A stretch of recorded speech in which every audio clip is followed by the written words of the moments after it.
and welcome to the 2024 Nebula Conference interview with this year's Grand Master, Susan Cooper. Welcome, Susan. Thank you. It's great to meet you. It's lovely to meet I'm you. still getting used to the wonderful idea of being a Grand Master. Yes, yeah, it's an exciting thing to be able to get to pick you for this and add you to the roster of amazing creators over the years. It is an amazing list. Yeah. Yes, yeah. I'm very honored. And so where are you? We're doing this over Zencaster, the wonders of the internet. Where are you calling in from, Susan? I'm calling in from the South Shore of Massachusetts, on a salt marsh island near Marshfield, where I've lived I built the house about 20 years ago to be close to my children, who are they and their kids live nearby. So here wonderful. I sit and work, and in this case, talk. Yes. So are you still writing?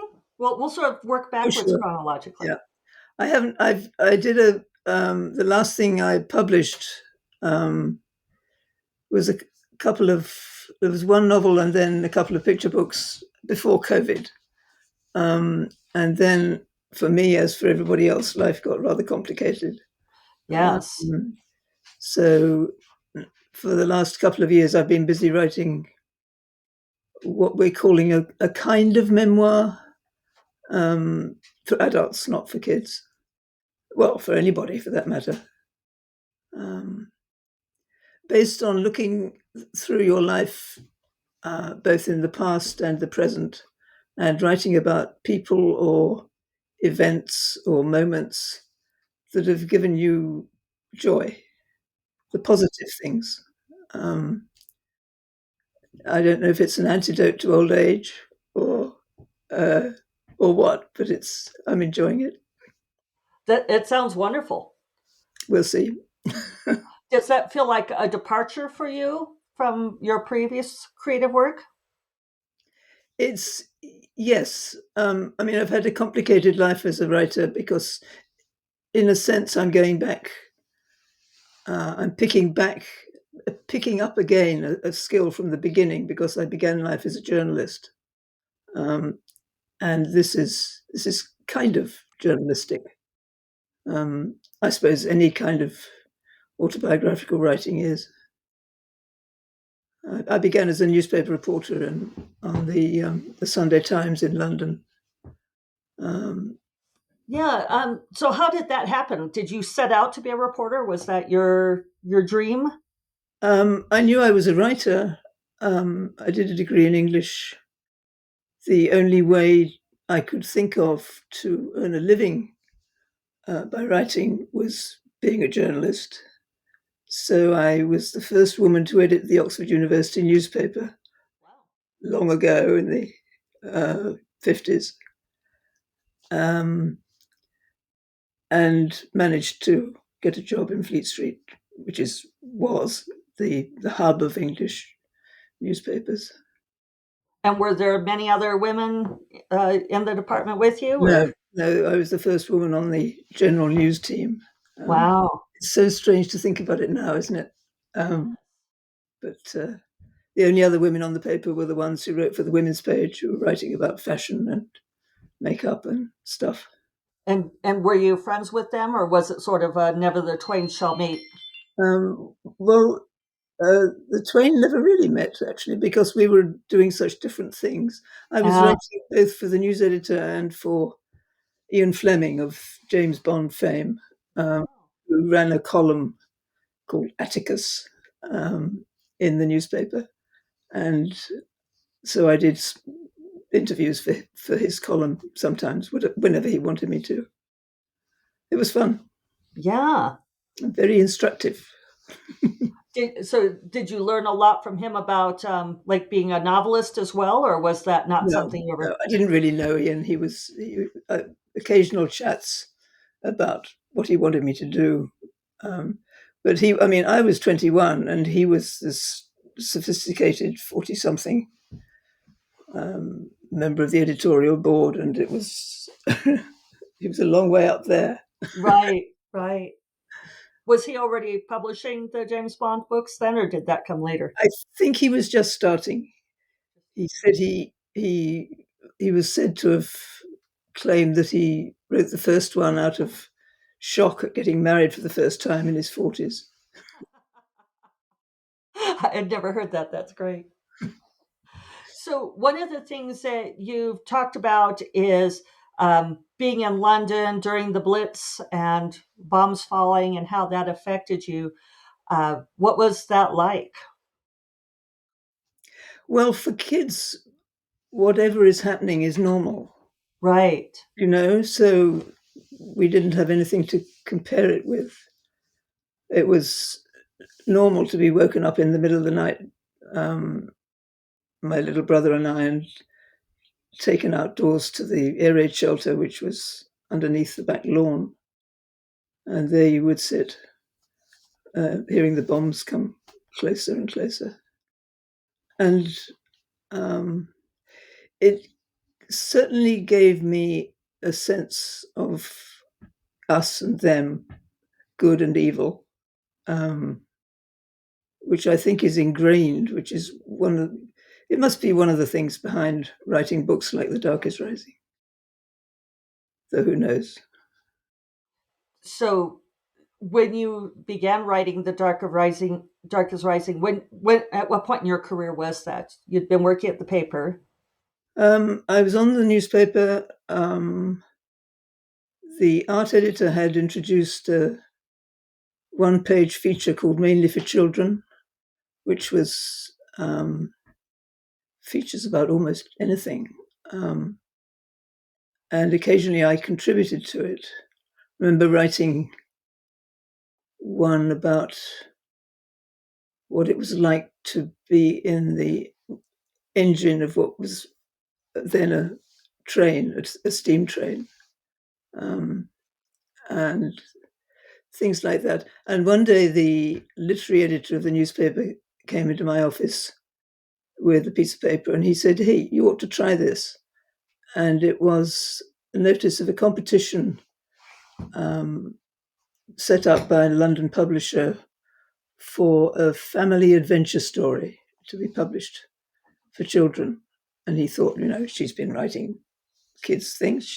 Maybe she wants to do this. And it offered a prize of £1,000, which was Which was more a than I lot earned in a then. year. Yeah. So I thought, oh, I'll try. And I sat down I was already trying to write. I'd written a very bad novel in my spare time. My life was newspapers in daytime and scribbling alone in the evenings. So I sat down to write this family adventure story and invented 3 kids and put them in a train and sent them from London to Cornwall, which is where my brother and I had spent holidays when we were kids. And then somehow, you know how it is. The ideas just come into your head while you're writing, don't they? Yeah. I found they were met by this strange great uncle. And he turned into not exactly a Merlin figure, but something close to it. And I went charging on through this book, which was eventually called Oversea Under Stone. And of course, it wasn't a family adventure story, it was a fantasy. So it was no good for the competition, and I didn't win the £1,000. But it ended up as the first of the Dark is Rising books. I didn't know that at the time. I thought it was a one-off.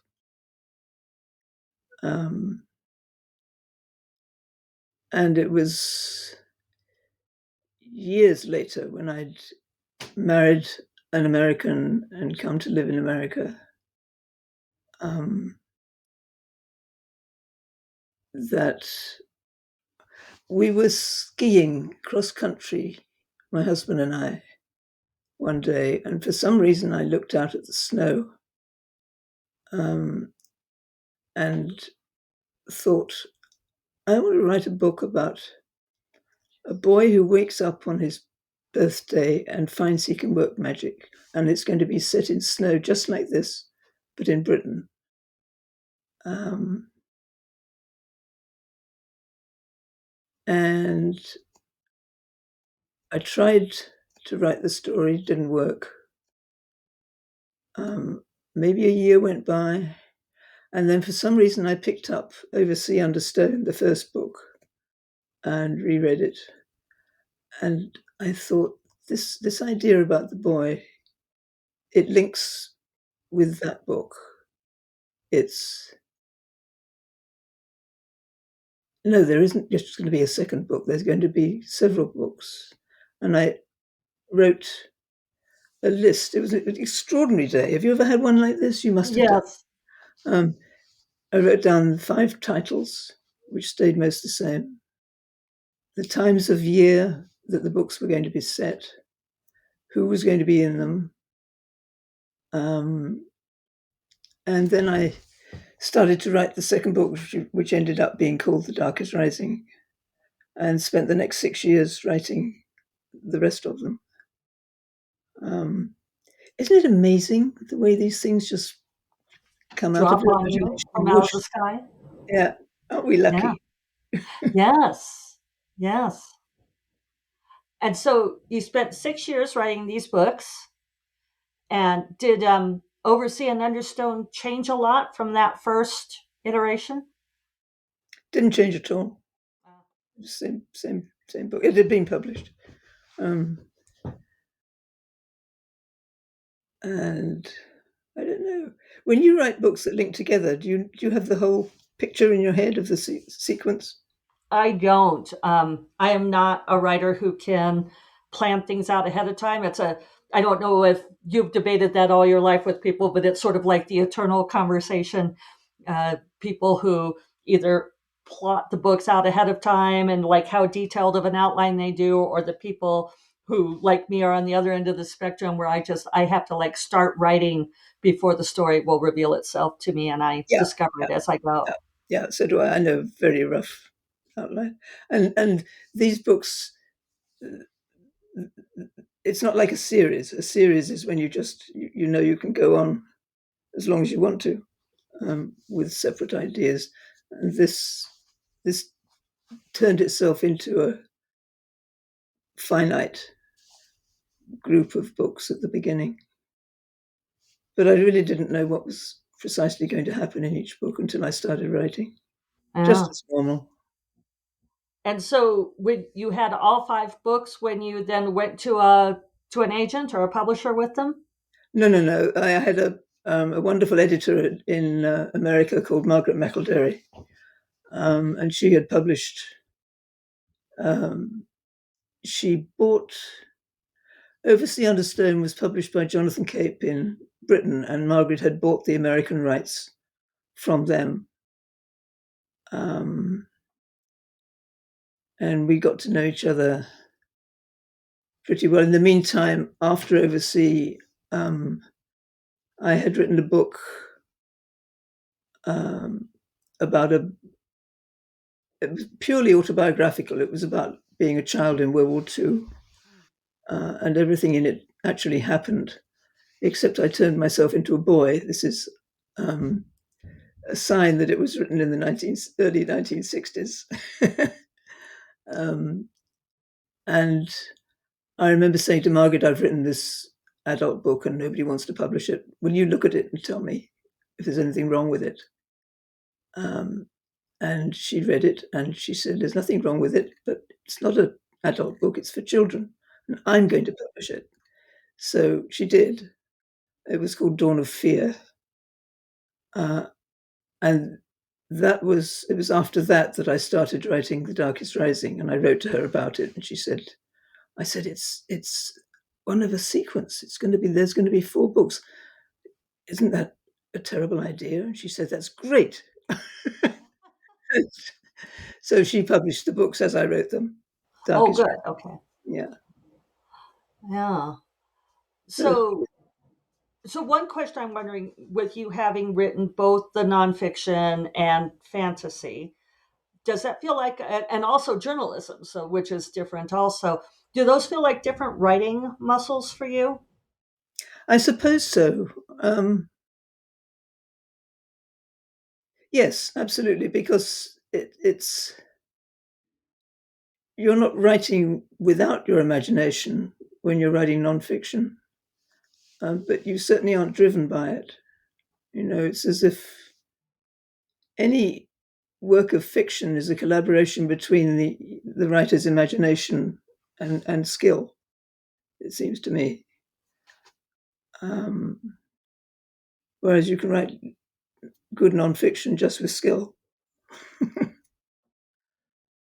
I'd written nonfiction. I'd done an autobiography, a biography of English novelist called J.B. Priestley. I'd written a book about America um, when my newspaper first sent me there.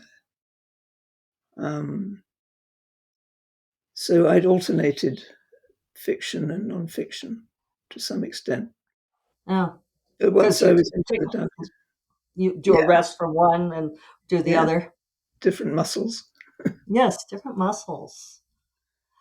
Uh, and so then what about like writing for children? Is, like you thought that you'd written the adult book that your editor said, no, this is actually for children. Do you feel like there's a way that you write for children that's different than how you write for adults? No, I don't write for children. I write for me. Yeah. I did a radio program with Maurice Sendak once, and we both said exactly the same thing, which Oh, really, that's fascinating. we were saying, yes. um, he said, I write for me, um, which is exactly the way I feel. Whether we're actually writing for the child we used to be, who is still somewhere in there, I don't know. But I don't. The only difference is if you're doing the text for a picture book, because then you're aware that you're writing for a particular age group. So I suppose that affects you to some extent. But I don't think about um, the audience, I guess is the right word, when I'm writing books that get published for children. I think possibly that's one reason why people seem to go on reading the Dark is Rising books.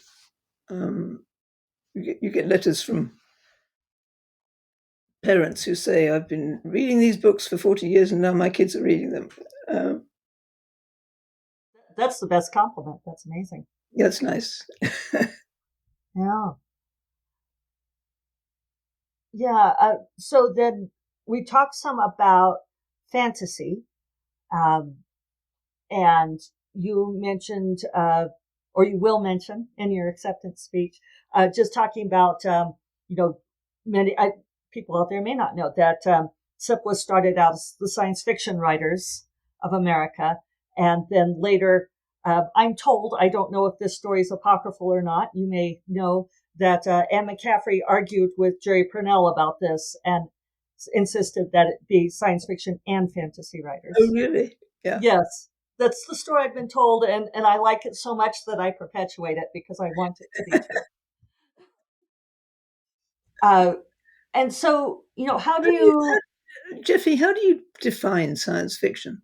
Well, that's what I was about to ask you. That was going to be my question. It's an interesting question, right? Like, what is the difference between science fiction and fantasy? What, we separate them out. So, do you have a way to differentiate the two?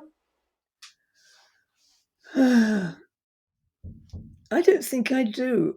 The very first book I ever had published was, um, let me think,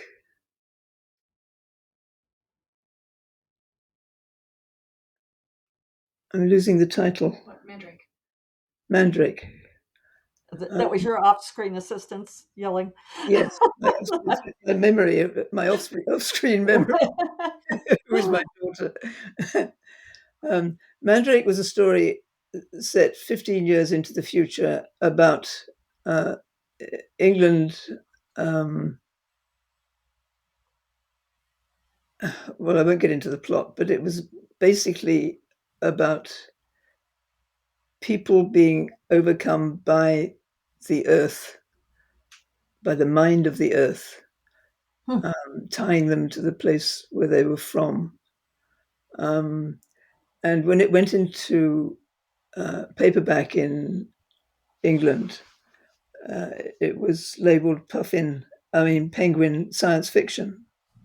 And I thought, good heavens, I've written science fiction. Um, what is there about this book? It is fiction, certainly. It's got nothing to do with science,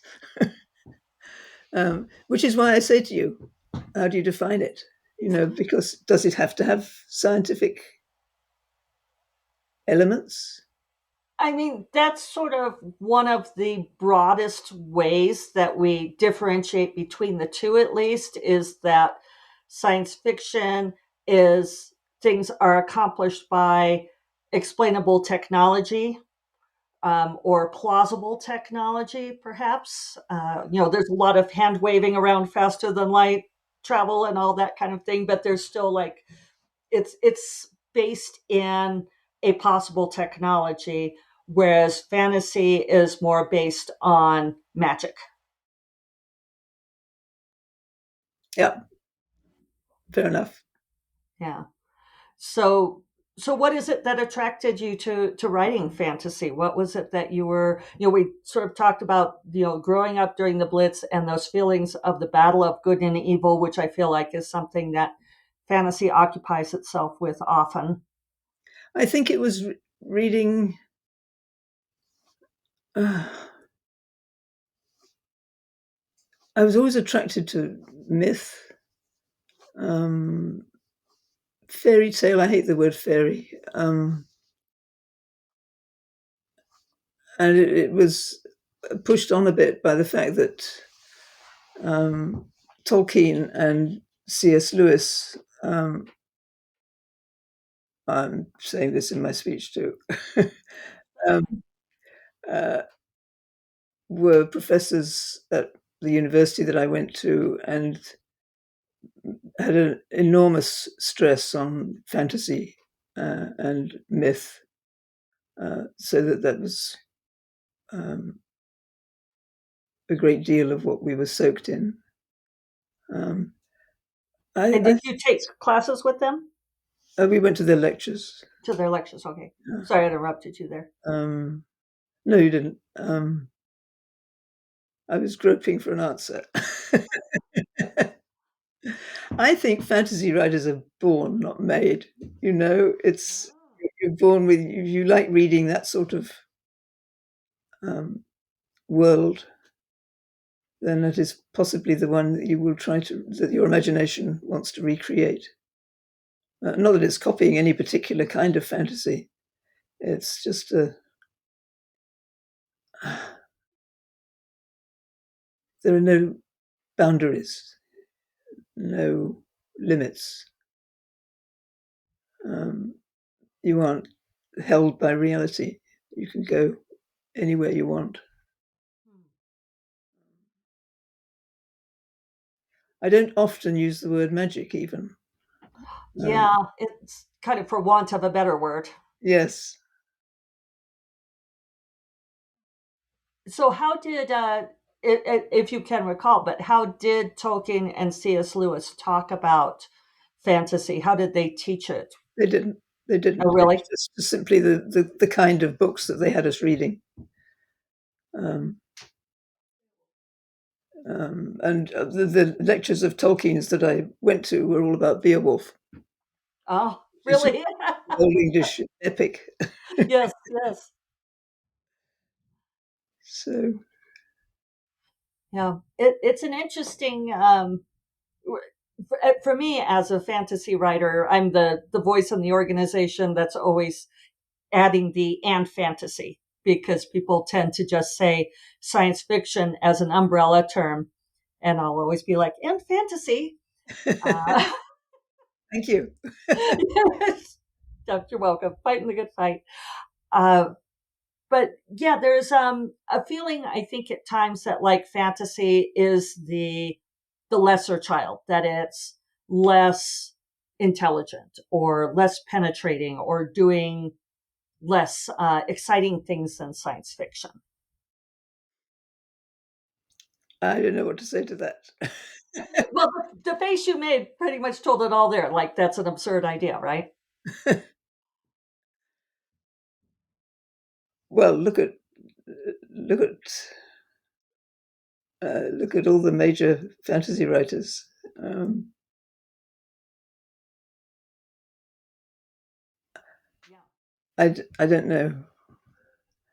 I don't know whether the general reader is more likely to read fantasy as well or science fiction as well, or whether science fiction is more of a special interest. Don't know. Yeah. Um, Uh, what about in terms of writing for children? I touched a little bit earlier on, like, like making those choices. You mentioned picture books that you keep in mind the age of the reader more, like putting things more simply. no, No, okay. no, Word choice. no. Oh, No, no. I fought. This was a battle I fought in the '60s. With it, I mean, editors might say this is a word kids won't know, and I was, well, tough. They can go and look it up. Um, if I think I don't know. I couldn't possibly write for that, or, as if for a special audience. You have to write what comes out of your mind. I And love if that. you're lucky, you will find a publisher who will publish it. It's really the publisher who decides what list the book goes on.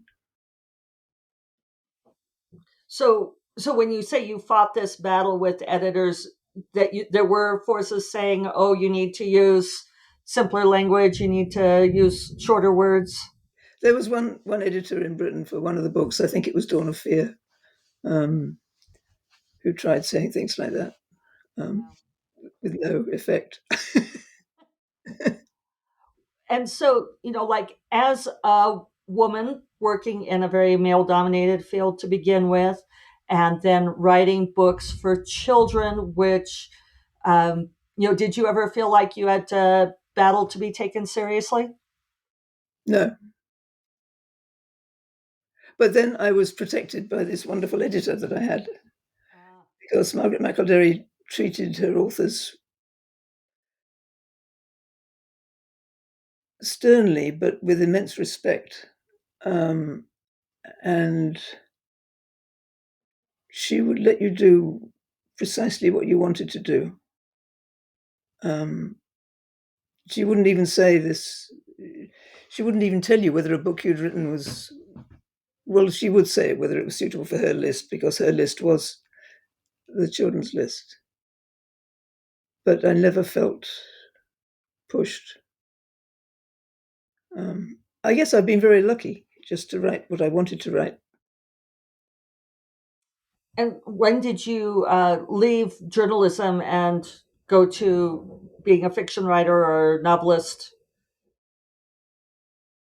Well, I was writing books at the same time as being on the newspaper, and then the paper sent me to America for 3 months to go around looking at America. Um, and I interviewed an MIT professor who started turning up at in London at intervals after that. He was 20 years older than me, and he had 3 teenage children. He was a widower, um, and we ended up getting married, to my editor's horror.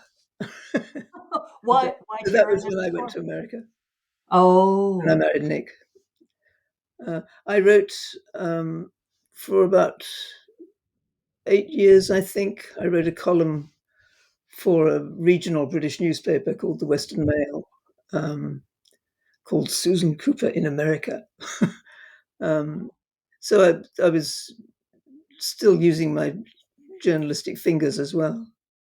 And I wrote a couple of nonfiction books. So it was a transition. But it was that day when I sat down and realized what The Darkest Rising was going to be was a real switch. It was as if my imagination had suddenly said, "I'm taking over now." Wow. You know, And was that the day when you saw the snow, or was that? it was later when I'd reread The Dark Oversea Under Stone, the first book, and realized what was coming next. You I never know know what's that, coming next. yeah, a lot of people who write for younger audiences get into arguments about like how much of a message are you trying to put in there, and maybe you're just going to tell me the same thing, that you're writing for yourself, that you don't really think in terms of teaching children something or other. You certainly don't think you're teaching, but the books are about the dark and the light, which is, I suppose, good and evil. Um, and you cannot possibly, or I cannot possibly, write a book that has no hope in it. So, towards the end, well, at the end of the sequence, you have Merriman Lyon, the um, central character, um, saying things that you could say are a message, but they're not intended as a message. Um, they're really saying, yes, there is good, yes, there is evil, but it is people who matter, and it's up to you to decide which way the world goes, which indeed is true, as we know all too well. That reflects your personal beliefs. Um, yes, I'm not a religious person, but it's up to us. But you believe in the existence of good and evil. How could you not?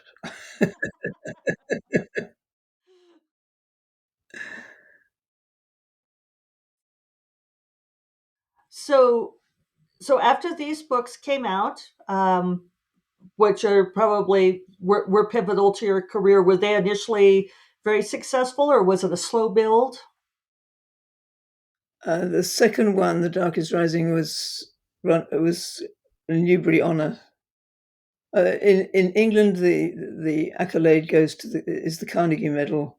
In America, it's the Newbery Medal. Darkest Rising was the only runner-up for the Newbery Medal that year. I'd never even heard of the Newbery Medal, but I realised that makes a huge difference, um, and so that helped. Were you surprised by that? I was astonished. Yes, Yeah. I was delighted, of course, until I found that I had to say thank you to 2,000 librarians at a conference. I'm not good at speaking in public. Oh, well, yeah. Writers, there's a reason why we like hunch over our desks Yeah. as a preference. So then after that, did it feel like your career was just continue to build, like you got to work on what you wanted to, and uh, explore different things? Well, I knew. I mean, I knew where I was going through this sequence of books. At the same time, I had two babies, 18 months apart. So my life was my kids and writing. And I didn't think in terms of a career or this. I've got a little bit of a thunderstorm going on here. If you hear the Ah, thunder, that's there you what's, go. yes, which is nice. It's like our first one of the warm season. Um, so, was your husband supportive through all this? Did he, or did it matter since you were home with the kids? And No, he was supportive. He adapted a room at the top of the house to be my study, um, and I mean, he'd married a writer, and you can't. I didn't he knew what he was getting realise into. what it meant, but And then I wanted to touch back to one thing that you said, like choosing uh, male protagonists, choosing boys to be the center of the story. You said that you felt like in that era that was that the default choice? Did you think about it, or did you feel like that was what you had to do? Um, I think early on, um, somebody in publishing had said to me, "Girls will read a book about a boy. Boys will not read a book about a girl." Um, and that must have stuck in my head. Um,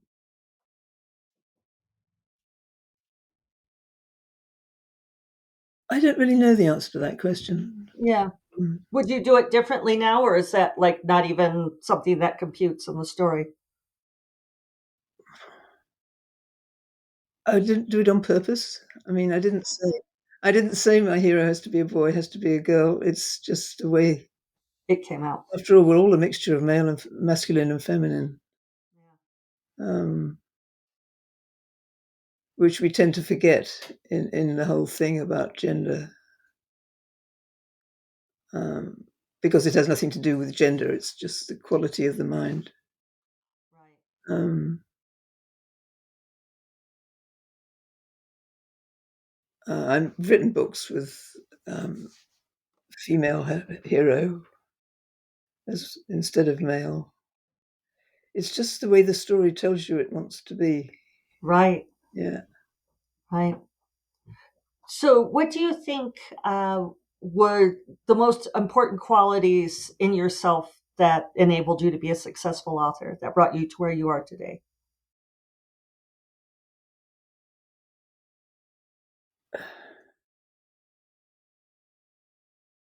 Well, talent is a matter of luck, but I was certainly lucky to be born into well, a different kind of luck.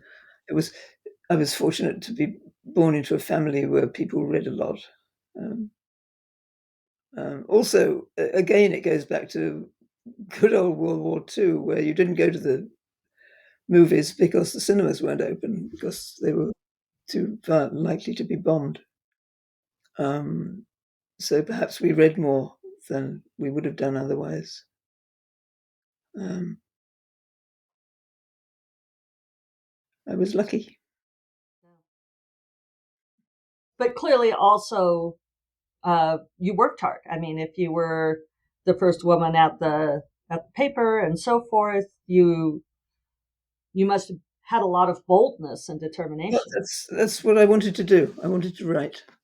That was it. I remember my mother saying to me rather hopelessly once, "Have you ever thought about the law?" Sorry, mom. Yes, exactly. No, no, no.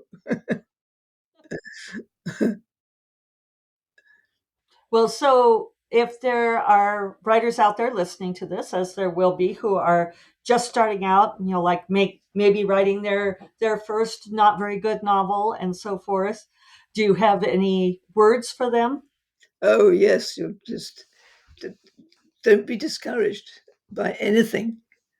If you want to write, just go on writing. Um, and I've always said, with hard work and talent and luck, you will manage it. Um, but you do have to have a certain amount of luck. Yeah. You can provide the hard work and the talent. Well, the talent is in you anyway. The hard work is up to you. Do not stop writing. It's what you're here for. Oh, I love that. And let's end on that note, unless you have anything else to say. No, except thank you. Uh, Thank you so much. Thank you for being here today to do this interview, and thank you for your wonderful books. And thank you for this lovely award, Jeffe.